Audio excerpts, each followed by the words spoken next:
Fa mbola makasika izay raharaha izay hatrany tsy mahafantatra ny ACM hatramin'izao hoe taiza marina no niditra ny fiaramanidina nitondra ny filoha teo aloha Marc Ravalomanana raha ny fanamarina izay noentin'ny Taliana Jeneraly ny ACM. Tsy nahafantatra ny ACM hatramin'izao hoe taiza marina izy no niditra fantatra fotsiny dia misy fiaramanidina izay voalaza fa matriculé avy any Afrique du Sud mipetraka tao Antsirabe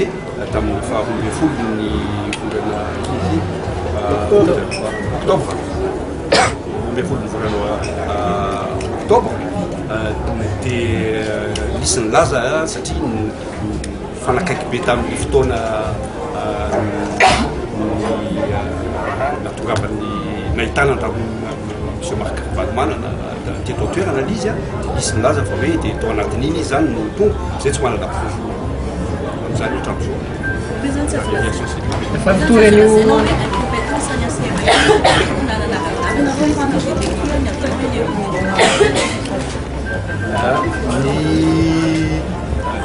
Zao ny radar raha tsy hidira resaka teknika be loatra ny radar dia manana radar anankiray ny ACECNA izao fotoana izao fa radar io dia tsy maintsy misy équipement any anatin'ny fiaramanidina mamaly any le signal zay alefan'le radar io vao mahita le radar io fa hoe iny fa misy roplanina ary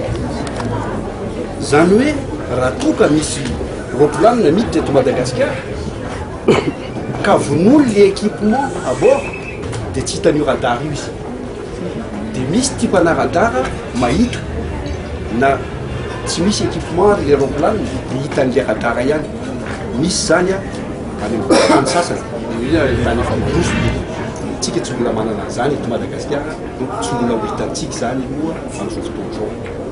ny amintsika dia déclaration ihany aloha no hitantsika hatramin'izao zany hoe manao tsy maintsy manao déclaration c'est une obligation légale manao déclaration l'équipage rehefa hiainga